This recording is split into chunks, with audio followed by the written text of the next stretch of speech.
वज़ीर बल्दियात पंजाब ज़ीशान रफ़ीक की ज़ेर सदारत एक इजलास के दौरान वज़ीर आला मरियम नवाज शरीफ के सुथरा पंजाब प्रोग्राम और लाहौर में सफाई के नए मॉडल पर गौर किया गया। Secretary local government Punjab Shakeel Ahmad Mian और एडिशनल सेक्रेटरी मारिया तारक ने भी इजलास में शिरकत की। लाहौर वेस्ट मैनेजमेंट कंपनी के चीफ एग्जीक्यूटिव ऑफिसर बाबर साहब दीन ने नए मॉडल के मुख्तलिफ पहलुओं पर ब्रीफिंग दी। इजलास से खिताब करते हुए वज़ीर बल्दियात ज़ीशान रफ़ीक ने कहा कि पंजाब को ज़ीरो वेस्ट करना वज़ीर आला मरियम नवाज शरीफ की अवलीन तरजीहात में शामिल है। इस वक्त लाहौर की 13 मिलियन आबादी और शहर में योमिया 5500 टन कूड़ा जमा होता है। सफाई के नए मॉडल के तहत 100% door to door waste collection यकीनी बनाई जाएगी।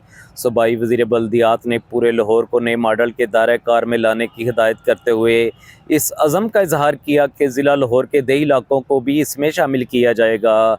इस मॉडल को मौसर बनाने के लिए नई मशीनरी और दायरा कार अफरादी क़ुव्वत का तहमीना भी लगाया जाए।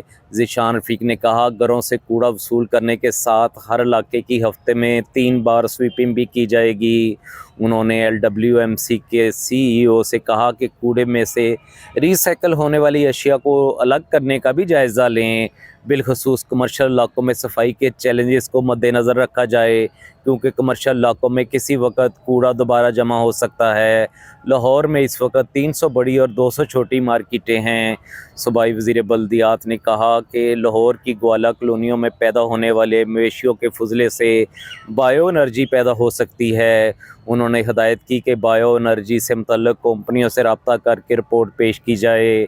वज़ीर बल्दियात ने ज़ोर दिया कि निजी हाउसिंग सोसाइटियों को भी LWMC के दायरे कार में लाना चाहिए और ज़रूरी हुआ तो इसके क़वाइद ज़वाबित में तरमीम भी तजवीज़ की जाएगी। इजलास के दौरान लाहौर के मुख्तलिफ टाउन्स की सफाई की ज़रूरियात पर प्रेजेंटेशन भी पेश की गई। इस मौके पर secretary local government Punjab Shakeel Ahmad Mian ने कहा कि वज़ीर आला के विजन के मुताबिक सफाई के अहदाफ हासिल करने के लिए हर मुमकिन वसाइल बरूए कार लाए जाएंगे।